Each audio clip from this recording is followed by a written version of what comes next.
there was another consensus vote that majority made that we should keep the rice cooker inside here.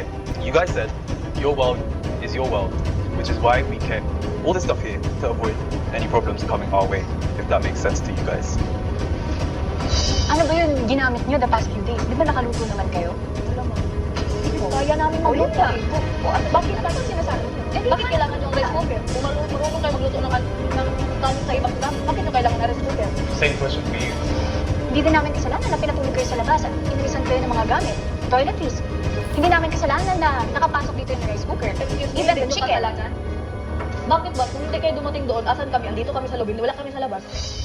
Kung hindi dumating sa point na bumalik kayo dito, asan kami? Doon sa labas, ano kami, tanga? Kasalanan ba namin na pinabalik kami dito? For what? Sa spa? No way! You can't have our spa! Yun lang. Bakit ka natatawa? May nakatawa? Hindi. Kung akala mo makukuha niyo, hindi. Kasi ipaglalaban natin. Kahit hindi nyo maibigay lahat ng gamit ni Kuya, wala akong pakialam sa mga gamit. Minahal ko kayo na sobra-sobra dito. Minahal ko kayo. You know, you should play your cards right. Tama. And we're just playing your cards right. Kami din. Kaya, never nang ibibigay ng spa. Never ibibigay.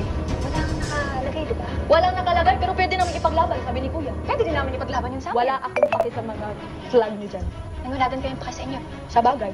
This is a competition. Iniisip lang namin yung sarili namin. Ba't namin iisipin yung, yung mga kapakanan nyo dyan? Ang susunod ay ang issue tungkol sa pagiging inconsiderate. Alam naman natin, you guys were all housemates, so you guys experienced what it's like to work hard